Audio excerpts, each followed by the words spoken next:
diretta, approfondimento dedicato ai temi della salute, in particolare quest'oggi staremo insieme fino alle 14:30, parliamo di medicina rigenerativa e dei suoi vantaggi. Medicina rigenerativa che è un'innovativa branca della medicina che ricerca soluzioni riparative dei tessuti danneggiati di una persona, e oggi capiremo quali sono le varie applicazioni insieme al mio ospite che vi presento subito. In studio con me ho il piacere di avere nuovamente il dottor Alberto Alexandre, direttore sanitario dell'Istituto EUNI. Buongiorno e ben trovato, dottore. L'Istituto EUNI, lo ricordiamo, è l'istituto da lei fondato, un centro di eccellenza a livello mondiale che ha sede a Treviso, Mestre, Roma e Pordenone.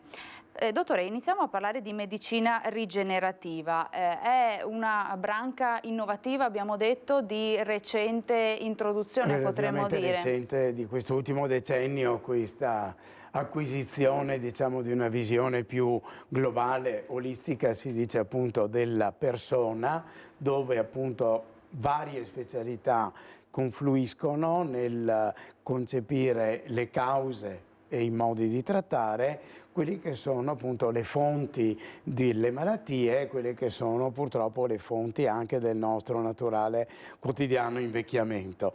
Proprio l'interdisciplinarietà è quella che ha permesso un po' di articolare molti ragionamenti sul come funziona l'organismo, come una malattia di un organo può mettere in difficoltà un altro organo, come l'indebolimento generale o semplicemente la vita, diciamo, passiva in generale può interferire con la qualità della salute della persona e rovinare letteralmente il fisico. E quindi torna un po' il tema della multidisciplinarietà, certo, dell'interdisciplinarietà, e quindi vari specialisti che si mettono insieme per arrivare ad una corretta terapia, un corretto trattamento. Su due binari: prima di tutto l'interdisciplinarietà diagnostica, quindi l'interdisciplinarietà, mettiamo, ricorrendo ovviamente al mio esempio del mio mondo di lavoro, colonna vertebrale, disturbi del movimento, malattie neurologiche. L'interdisciplinarietà diagnostica mette assieme il neurologo con il neuroradiologo, con il clinico, che possa essere ortopedico, fisiatra o neurochirurgo, per comporre una diagnosi. A seguire poi ci sarà l'interdisciplinarietà terapeutica, dove può entrare anche per esempio il chirurgo vascolare, oppure l'internista, oppure chi si occupa di malattie del metabolismo nei confronti di problemi quali l'osteoporosi o malattie endocrine, oppure il ginecologo per altri settori di malattie. Tutte cose che possono per vari motivi essere utili a far confluire per costruire anche un atteggiamento terapeutico. E quindi più figure insieme. Io ricordo ai nostri telespettatori che siamo rigorosamente in diretta, quindi aspettiamo le vostre telefonate con domande, curiosità. Il numero è lo 0422 1628 332. Medicina rigenerativa, dottor Alexandre, che consiste nel ripristino di un corretto metabolismo attraverso l'utilizzo di elementi riparativi che possono essere le cellule stesse della persona.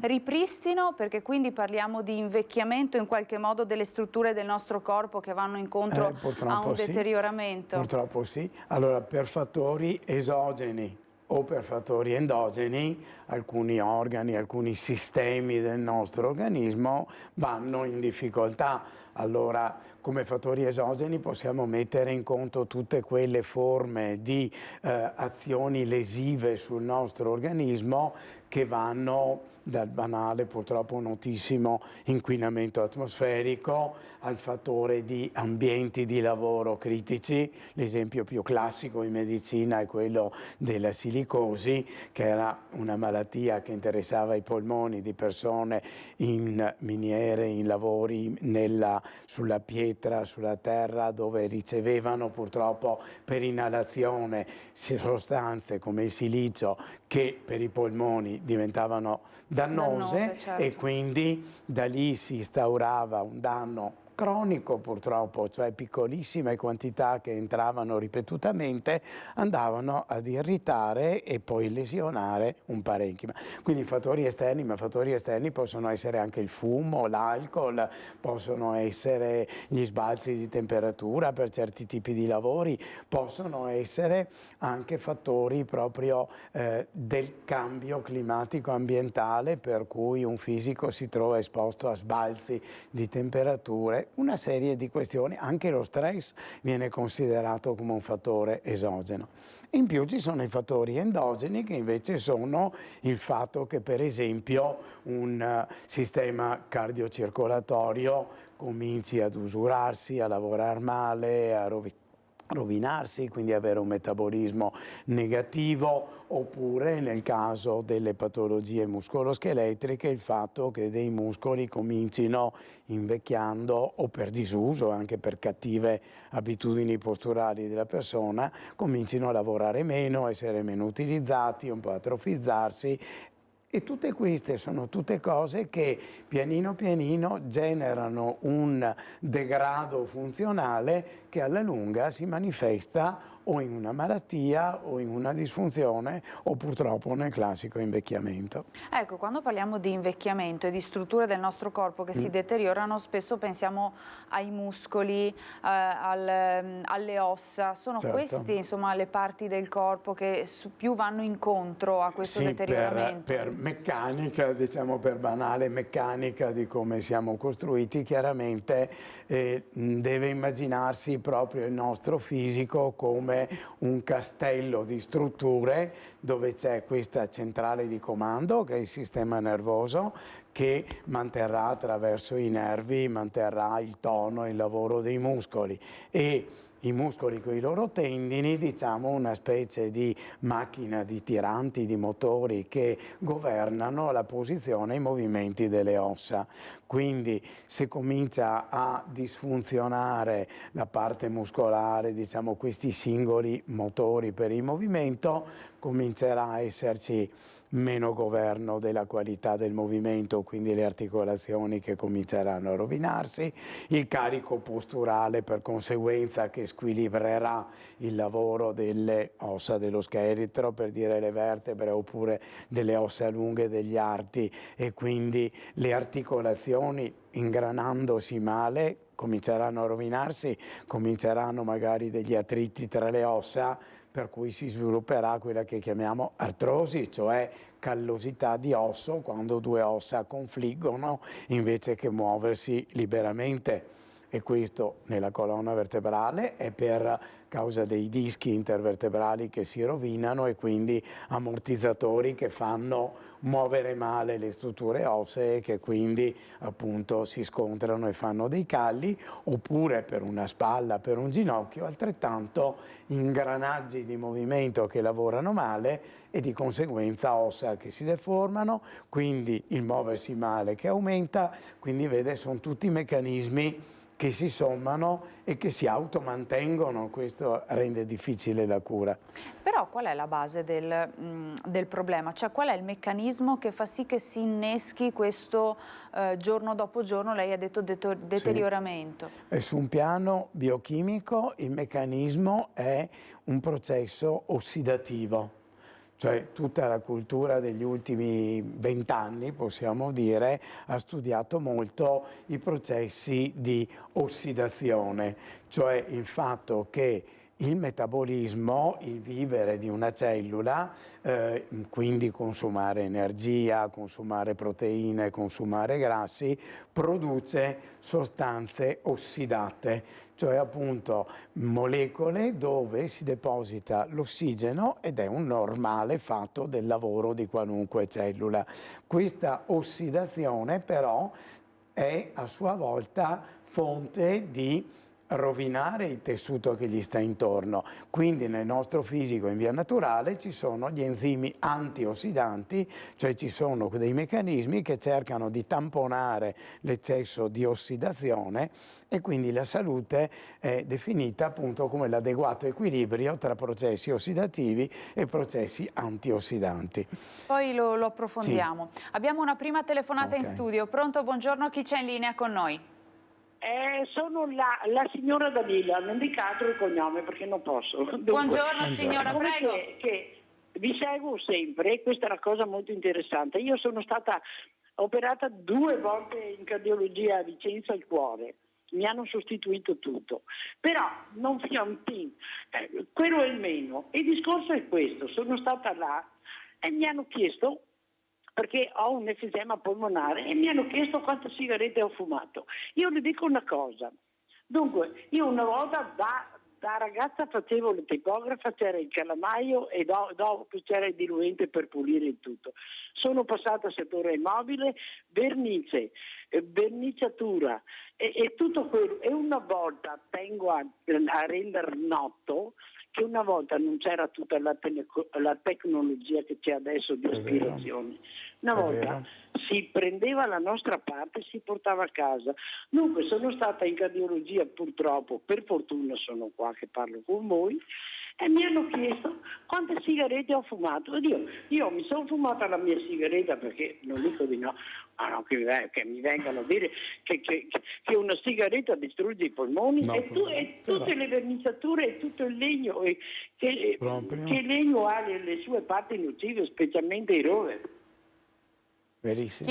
Chiaro, grazie per la sua telefonata. È vero, una volta non c'erano tutte queste, certo, insomma, prodotti cautele, anche innovativi, tutto, green, certo. insomma, quindi ecco, è un ambito chiaramente diverso, quello della cardiologia che diceva la signora. Il vivere, l'ambiente di lavoro, questa esposizione a tutte queste sostanze, nel loro piccolo, pianino pianino, nel tempo intossicano, rovinano e causano la disfunzione. Anche una sigaretta ogni tanto, probabilmente ogni tanto, a lungo andare, anzi sicuramente a lungo andare, chiaro, anche quella singola sigaretta crea delle problematiche.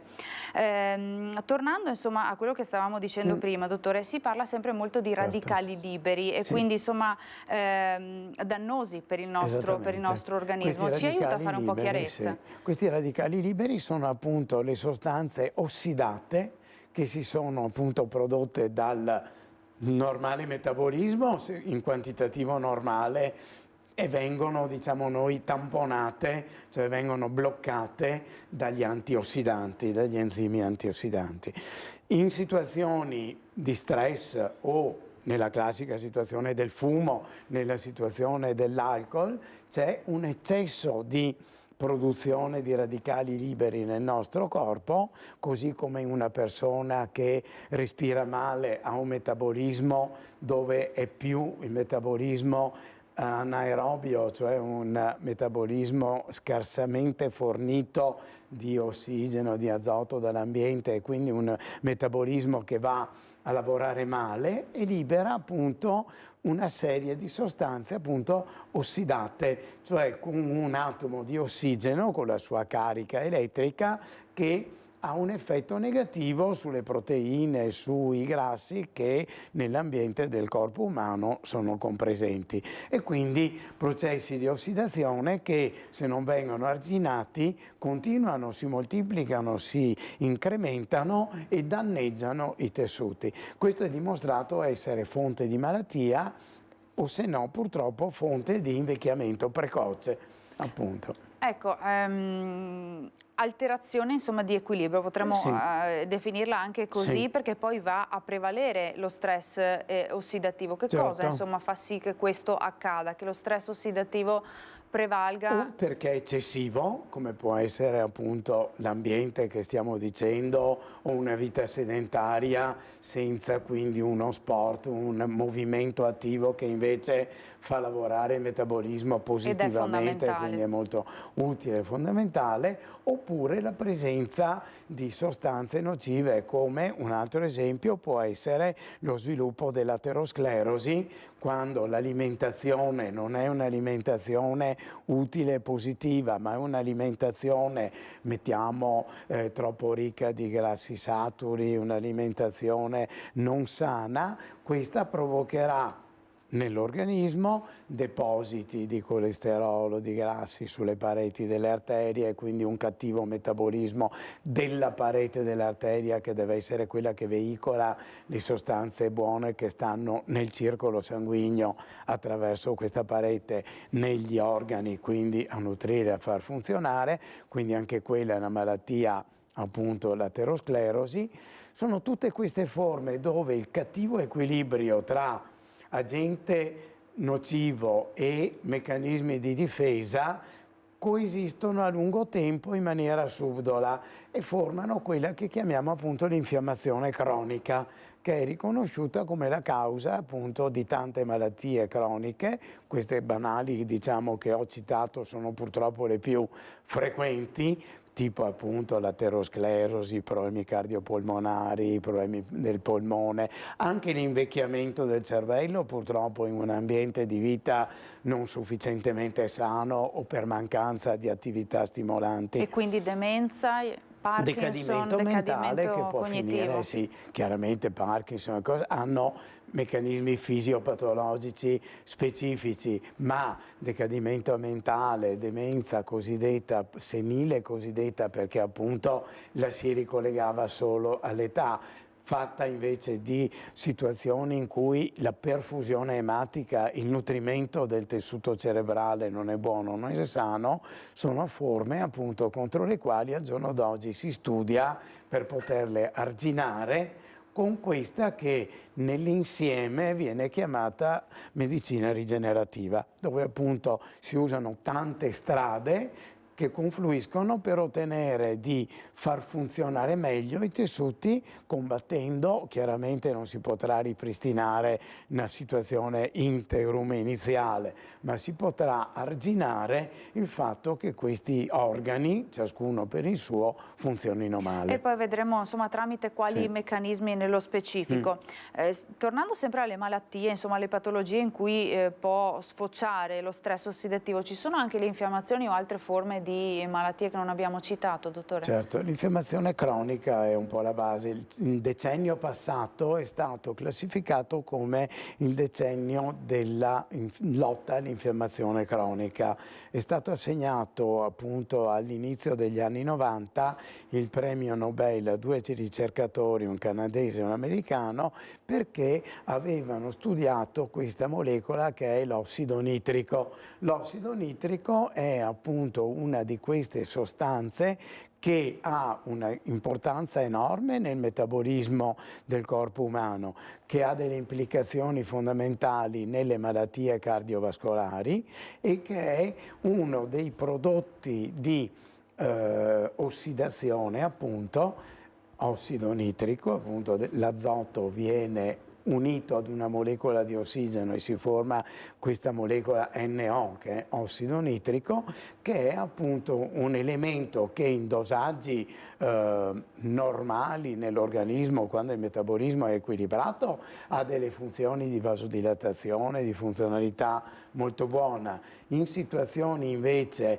di metabolismo negativo, dove c'è poca ossigenazione dei tessuti, metti per causa del fumo, per causa della scarsa attività metabolica, per causa di abitudini alimentari negative come l'eccesso di grassi saturi, si crea appunto un eccesso di questo ossido nitrico che diventa invece intossicante, fonte di dolore, fonte di rovinarsi della funzione dei nervi. Ecco, ossidazione e stress ossidativo, è stretto il legame, come lei l'ha detto, con il cibo e con l'alimentazione. Va da sé che è fondamentale, insomma, introdurre nel nostro corpo alimenti che ci facciano bene. Quindi ci sono degli alimenti che andrebbero introdotti nel nostro regime alimentare che ci aiuterebbero maggiormente, ecco, a contrastare anche i radicali liberi. Sì, la classica dieta mediterranea è proprio etichettata come la dieta del benessere, perché è una dieta ricchissima di sostanze antiossidanti. Tutto il nostro mondo di verdure, di frutta, la frutta colorata, cioè tutte queste sostanze che sono molto ricche di antiossidanti, sono molto ricche di vitamina C, sono ricche di vitamina D, sono ricche di Q10, di tutte queste proteine e di enzimi che hanno la caratteristica di poter agire come reazione difensiva allo stress ossidativo. In pratica cosa fanno? Tolgono l'atomo di ossigeno collocato in maniera polarizzante, cioè che crea una carica elettrica, da una proteina o da una molecola di grasso. Quindi azione antiossidante. Proviamo a dire 3 alimenti contro i radicali liberi, quelli che fanno benissimo, insomma, in assoluto. Benissimo in assoluto. Tutti gli ortaggi, gli agrumi, i ceci, i cereali, tutte sostanze che hanno tutti questi contenuti appunto probiotici. Ci chiedono da casa se è vero che in particolare i mirtilli, e quindi lei lo diceva prima, la frutta colorata, molto colorata, il mirtillo fanno bene è per la ricchissimo, salute. è famoso, diciamo, storicamente l'effetto benefico del mirtillo per la vista. Uno degli elementi che si è visto è che proprio la forte carica antiossidante che ha il mirtillo, cioè praticamente il suo contenuto in Q10 e in vitamina C, questo ha un effetto, tra l'altro ovviamente di tutto il resto dell'organismo, molto buono anche nel passaggio tra il nervo ottico e la retina per difendere la vista. Tutta la verdura, in particolare anche i broccoli, si legge. Sì, certamente sì. Sono tutte quante sostanze, prodotti che hanno questa ricchezza enorme delle sostanze naturali antiossidanti, quindi appunto la base è il Q10, che è un enzima antiossidante potentissimo, la vitamina C, la vitamina D. Lo stress ossidativo può danneggiare in maniera insomma, irreparabile il nostro organismo e poi insomma certamente, perché una volta quanto che è importante quindi... una volta che sia diventata una forma, diciamo, che ha danneggiato la struttura, poi, come accennavo prima, i meccanismi di automantenimento di queste forme di degrado è terribilmente sostenuto, per cui la difficoltà della cura di tante malattie, anche, ritorno ovviamente all'esempio del mio mondo lavorativo, malattie degenerative delle strutture muscoloscheletriche, delle cartilagini e quindi dei nervi che ci vanno di mezzo, hanno appunto questa caratteristica di, una volta avviati, essere processi che si automantengono, perché appunto un muscolo che terrà su male la posizione per esempio di alcune vertebre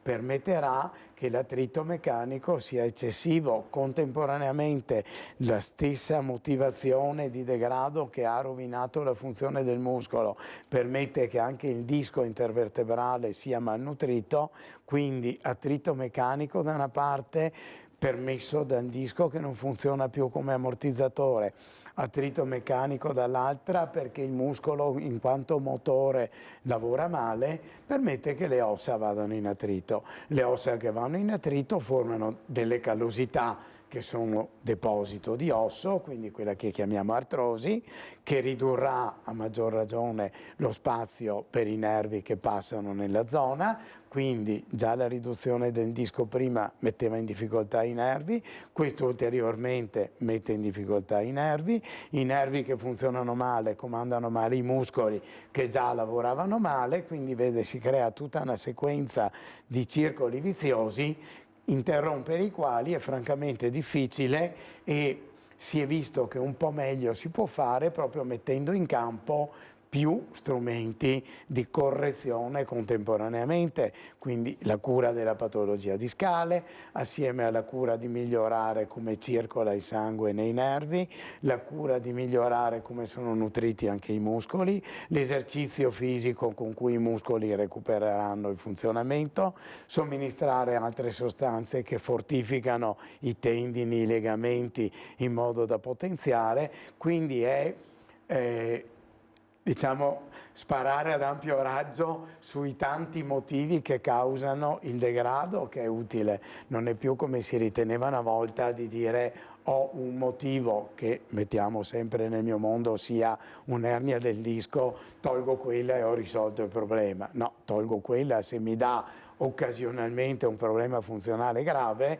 ma quella devo vederla come un epifenomeno che si è manifestato perché c'erano sotto tutti gli altri motivi che hanno messo le condizioni per cui si formasse un'ernia del disco. Quindi una volta che ho curato quella, devo aiutare l'organismo, diciamo, a non ricadere nella stessa patologia. Certo, questa infiammazione cronica che abbiamo insomma nominato e spiegato insomma da dove deriva può causare anche malattie autoimmuni, può essere anche la causa? Cioè la malattia autoimmune può essere causata da quei fattori esterni che citavamo prima, in quanto per malattia autoimmune si intende un processo di difesa immunitaria del nostro organismo che invece che reagire solo contro gli agenti esterni nocivi, come può essere appunto un virus, un batterio, agisce contro qualche parte del nostro organismo, interpretandolo male, diciamo, come una cosa da combattere. Allora la malattia autoimmune può essere causata da fattori esterni come intossicazioni, non si sa neanche esattamente quali siano i meccanismi, però un insieme di fattori intossicanti come eccessiva esposizione a raggi ultravioletti, onde inquinanti, inquinamento atmosferico, una serie di forme per cui sicuramente queste malattie autoimmuni negli ultimi 20 anni sono molto aumentate come malattie proprio perché evidentemente viviamo in un ambiente che sottilmente ma continuamente ci lesiona. E quindi insomma si sta molto anche ricercando da questo punto di vista quali possono essere le cause. Abbiamo un'altra telefonata in studio. Pronto? Buongiorno, chi c'è in linea con noi? Sì, buongiorno, sono Paola. Buongiorno, prego. Volevo chiedere una domanda riguardo la validità della magnetoterapia come recupero per quanto riguarda le cartilagini e anche l'artrosi, queste problematiche insomma, legate all'osso e alle articolazioni. Assolutamente. Grazie per la sua domanda. Sì. Prego, dottore. È una domanda interessante perché sicuramente la magnetoterapia ha degli aspetti molto interessanti. Un po' nel dettaglio. Praticamente la magnetoterapia ce ne sono di varie forme, diciamo, nel senso ci sono quelle più classiche, empiriche, fino ad arrivare alla raffinatezza di combinazioni molto particolari e molto graduabili per l'organismo, che sono l'unione della magnetoterapia magari con somministrazione di onde di risonanza magnetica. Comunque il concetto generale è questo, che la magnetoterapia tende a correggere appunto la polarizzazione delle proteine e degli enzimi, delle sostanze all'interno di un organismo vivente in modo, diciamo, da, mi permetta il termine, rendere meno disordinato l'andamento. Il principio è questo, che nel metabolismo, appunto, abbiamo detto prima sostanze ossidanti, antiossidanti, nel metabolismo normale si creano sostanze polarizzate, avremo sostanze che siano sali, che siano proteine, che siano grassi, con cariche elettriche positive e negative. L'infiammazione è appunto l'eccesso di cariche positive in ambienti dove invece occorrerebbe questo equilibrio. Allora utilizzare la magnetoterapia come principio di base è appunto questo, diciamo, cercare di rimettere in riga la distribuzione di sostanze con cariche positive e con cariche negative in modo da normalizzare il flusso di un ambiente.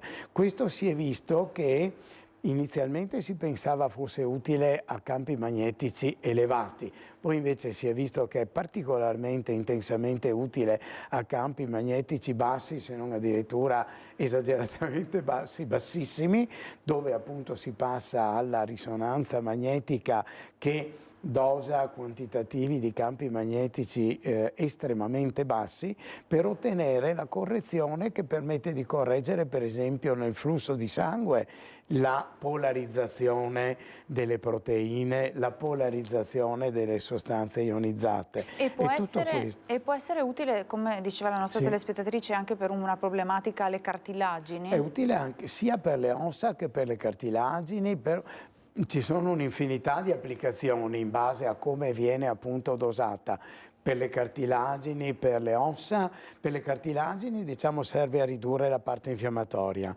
Per le ossa, soprattutto la ionorisonanza magnetica, serve addirittura a favorire il deposito di calcio nelle strutture ossee, al punto tale che si è visto che si possono curare situazioni come la necrosi asettica del femore, che era una malattia diciamo storicamente difficilissima da gestire, che diciamo negli ultimi decenni si è sempre curata classicamente con la camera iperbarica, cioè portando la persona a entrare in quelle camere chiuse di iperpressione di ossigeno, dove si porta la percentuale di ossigeno a 2-3 atmosfere in modo da portare un'elevatissima quantità di ossigeno nell'organismo e quindi aiutare appunto il deposito di calcio nelle ossa.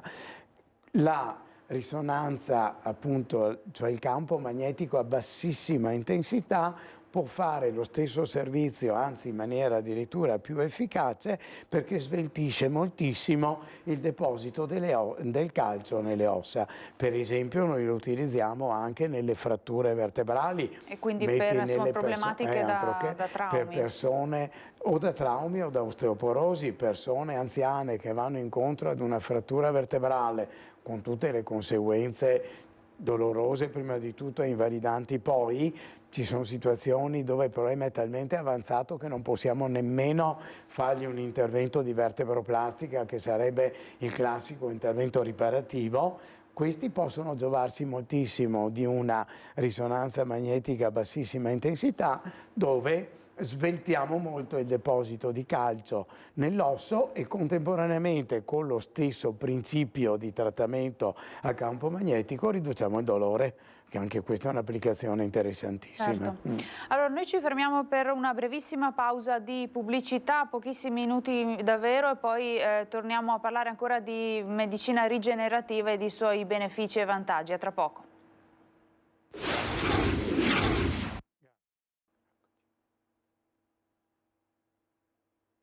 Rieccoci nuovamente in studio per parlare insieme al dottor Alberto Alexandre, direttore sanitario dell'Istituto EUNI di medicina rigenerativa. Abbiamo capito, dottore, un po' quali sono i meccanismi che portano a questo famoso stress ossidativo e poi di conseguenza anche all'infiammazione cronica.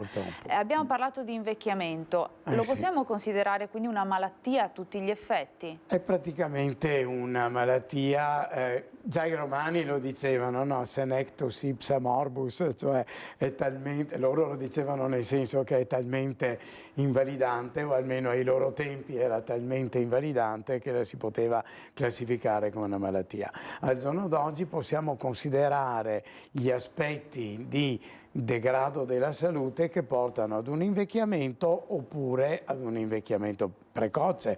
Possiamo dire che per fortuna nella società al giorno d'oggi la qualità di vita è talmente più elevata che il settantenne, l'ottantenne di oggi non ha niente a che vedere con il suo coetaneo di 50-60 anni fa.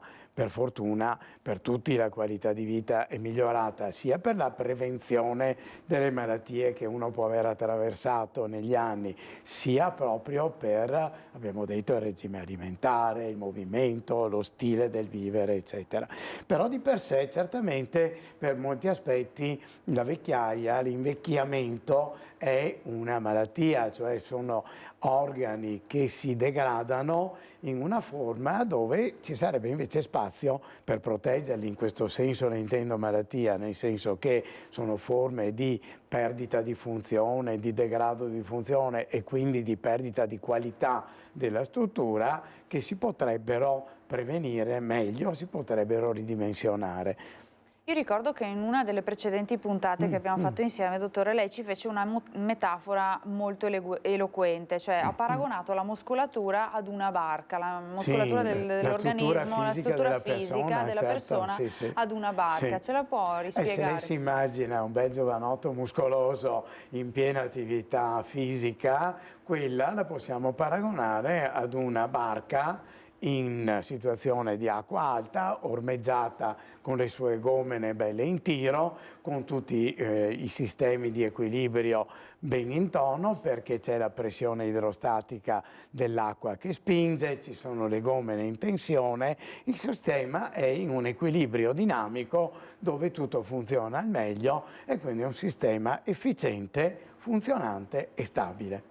Invece nella persona in età dove appunto i muscoli perdono il loro tono, c'è meno energia, il paragone che si può fare è con una barca ormeggiata in acqua bassa, non c'è più la pressione idrostatica che mette le gomene in tiro, quindi paragoniamo col fatto che i muscoli, i tendini non sono più tonicamente attivi, quindi sulle strutture ossee, sulle cartilagini si riflette una situazione fluttuante, instabile, ondeggiante, dove queste cartilagini, queste ossa, eccetera, andranno avendo un lasco di movimento a fare attrito, a rovinarsi, a consumarsi. Certo. Questo purtroppo è perfettamente, insomma, eloquente. Abbiamo una telefonata in studio. Pronto, buongiorno, chi c'è in linea con noi? Sono la signora Lina Corte. Buongiorno Lina, prego, ci dica pure. Volevo fare una domanda al dottore, se è possibile. Prego, prego. Per il tremore essenziale, che io sono da parecchi anni che ne soffro, e più avanti, più il tempo passa e più aumenta. E parecchie volte sono stata dal neuro e ho provato le 4 medicine, la Inderal, Rivotril, l'ultima è un'altra, ma tutte mi fanno male, non le tollero. Sti beta bloccanti dicono che siano. Ecco. Se c'è qualcosa, qualche altro... Un consiglio. Grazie Lina per la sua telefonata, grazie. Prego dottore. La signora tocca purtroppo un argomento veramente difficile, veramente impegnativo. Certamente questo del tremore essenziale è una forma che è conseguenza del cattivo funzionamento di un'area basale del cervello posta sul pavimento, diciamo, sulla parte basale del cervello, che si chiama appunto l'area dei nuclei della base, un sistema che si chiama sistema extrapiramidale, cioè un insieme di nuclei nervosi che coordinano assieme al cervelletto, coordinano il tono dei nostri muscoli, il fatto che il lavoro dei singoli muscoli del corpo sia coordinato e appunto efficiente sia per avere un movimento fine che un movimento più complesso, più ampio, più forte, più delicato.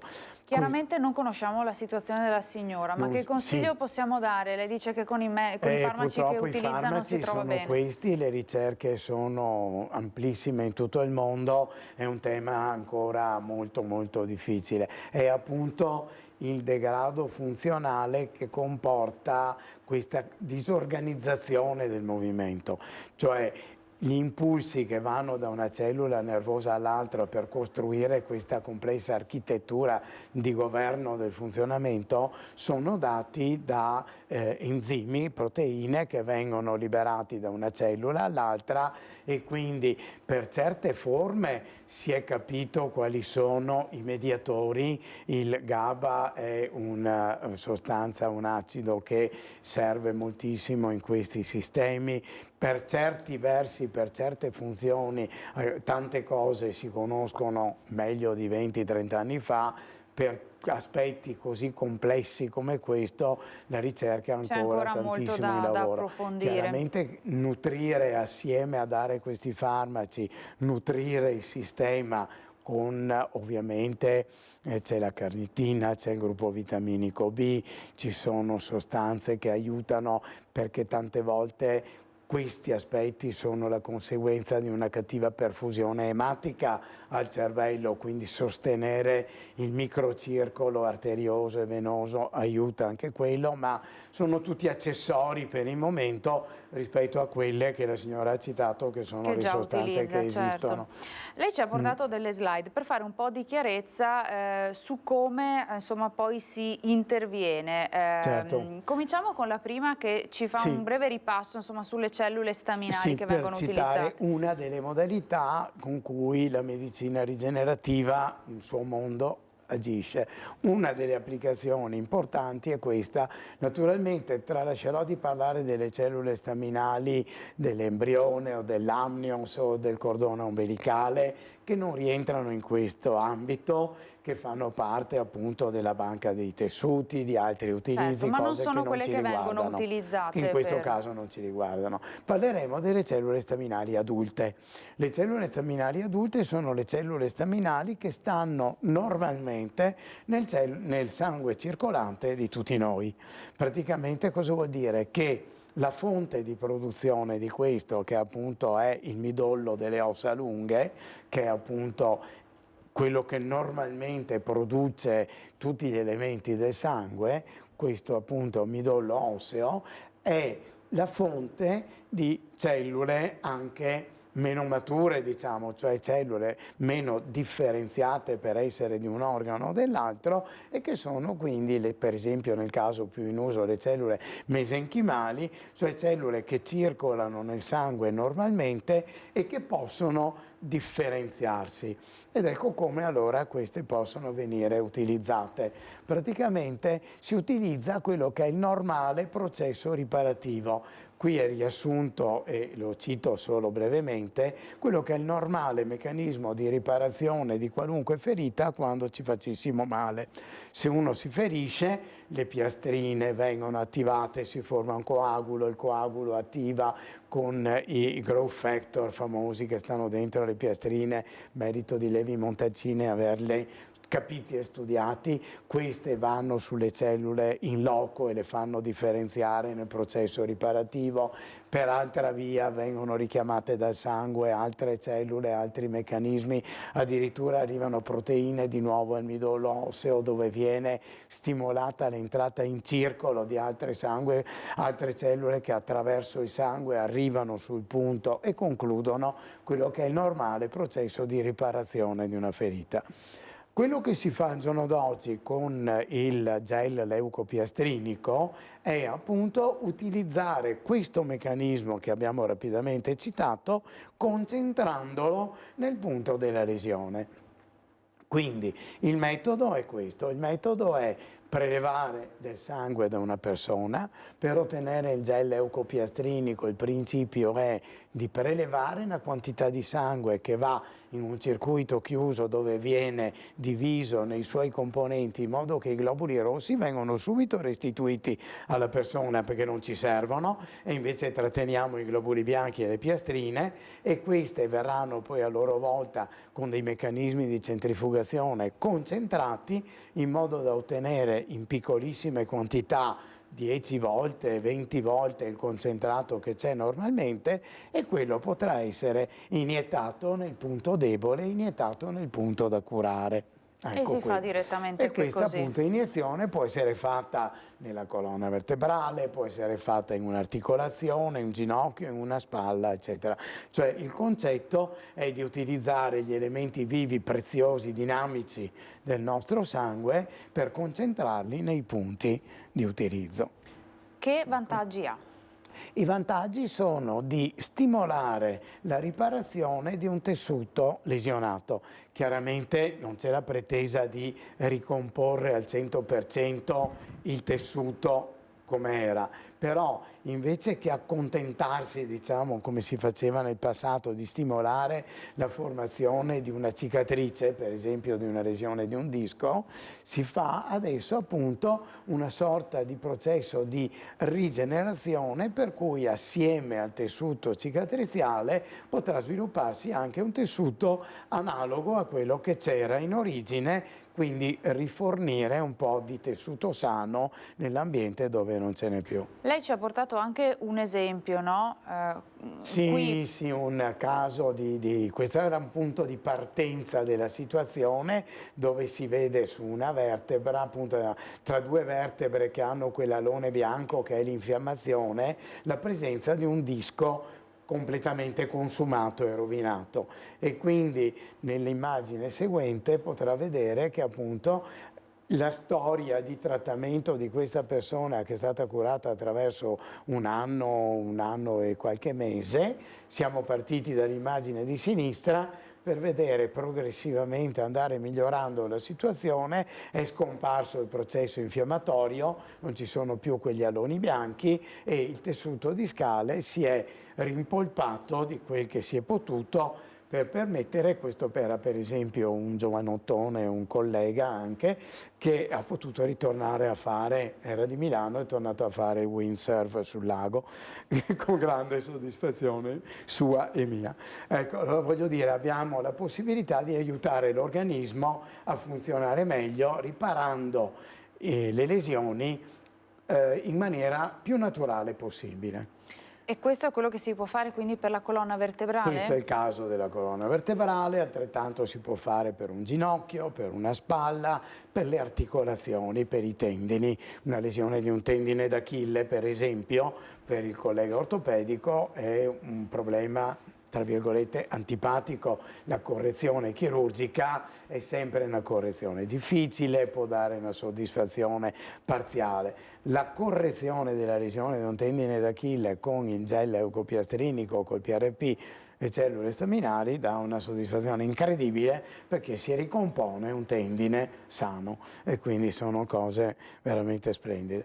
Parlo appunto di questi tessuti perché sono quelli su cui è riconosciuto e concesso di poter agire, chiaramente a livello sperimentale, a livello di studi di laboratorio, a livello di studi di centri di ricerca, di università. Si può lavorare cercando quello che sarà il futuro del riparativo, metti di un fegato, di un rene, di situazioni completamente diverse. Per questo ordine di tessuti, muscolo, cartilagine, quindi dischi e ossa e pelle, è riconosciuto che esiste questa possibilità di trattamento, ne è riconosciuta l'efficacia e siamo autorizzati a farlo. Ecco, fondamentale rivolgersi a centri autorizzati come l'Istituto EUNI. Sembra scontato dirlo, ma in realtà non è così. Sì, è assolutamente fondamentale sapere che ci si rivolga ad un centro autorizzato a fare queste cose. Ovviamente parliamo di gestire il sangue di una persona, trattare le cellule del sangue di una persona, e quindi occorrono ambienti adatti, personale adeguatamente ovviamente esperto e preparato, norme di gestione delle situazioni secondo quelle che sono le sacrosante regole di una medicina ben fatta. Per fortuna esistono gli organi di controllo, per fortuna esistono i metodi con cui queste cose vengono seguite e attenzionate. Tra l'altro la Società Italiana di Medicina Rigenerativa è una delle vedette di controllo e di attenzione assieme al Sistema Sanitario Nazionale. Certo. E quindi le cose vanno fatte sapendo che ci si rivolge ad un ambiente dove va bene che vada fatto. Chiaro. Quali sono i benefici però per i pazienti? Tornano a stare bene dopo questi trattamenti? In moltissimi casi sì. Allora, la casistica nostra sulla colonna vertebrale è sicuramente una delle due più ampie d'Europa, avendo trattato più di un centinaio di casi di lesioni discali con questo sistema. Il trattamento nelle articolazioni di spalla, nelle articolazioni di ginocchio, è ormai un trattamento, diciamo, di uso comune. Chiaramente negli Stati Uniti si fa da 30 anni, da anche probabilmente 40 anni. In Europa si fa da un numero minore di anni, faccia conto la metà. però i risultati ormai sono risultati consolidati, scientificamente dimostrati, universalmente accettati. Chiaramente una persona, soprattutto in età non troppo avanzata, che abbia per esempio una meniscopatia, una lesione del menisco di un ginocchio, tale che porterebbe ad una chirurgia, può con un trattamento di questo genere come minimo, diciamo, rinviare una chirurgia di qualche lustro addirittura, cioè avere un processo riparativo di un ginocchio per cui per 5, 8, 10 anni può continuare a star bene con il suo ginocchio in sano movimento, avendo evitato di dover fare un intervento. Chiaramente il punto di passaggio è quando si parla di una lesione della cartilagine, cioè per esempio del menisco di un ginocchio, quando la lesione non è diventata attrito meccanico tra le due ossa dove quel menisco faceva da intercapedine, da ammortizzatore. Se l'usura è diventata tale che si sono rovinate ovviamente le due ossa contrapposte, chiaramente lì sarà da pensare a una protesi perché il danno osseo è andato avanti. Ma se siamo ancora in tempo di lavorare sulle strutture cartilaginee, le possiamo correggere.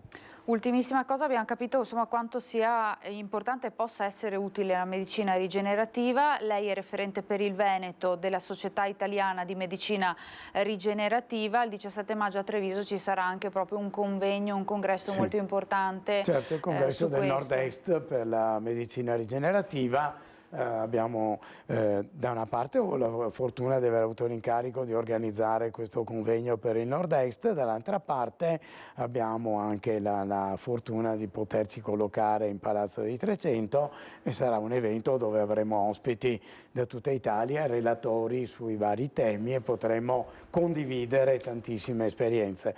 Tra l'altro devo dire che in Treviso c'è la Banca dei Tessuti che è, si può dire, la più importante d'Italia per ricchezza, per impostazione, per gestione, e quindi ho il piacere di condividere queste esperienze anche con loro e quindi andare avanti in tanti aspetti di sviluppo. E sarà insomma un ottimo momento di confronto. Siamo in chiusura, grazie al dottor Alberto Alexandre, direttore sanitario dell'Istituto EUNI, grazie dottore di essere stato con noi, grazie a voi per averci seguito, grazie ad Alberto Pivetta e Simone Merlo in regia, vi lascio al film I segreti di famiglia di Francis Ford Coppola. Arrivederci alla prossima puntata.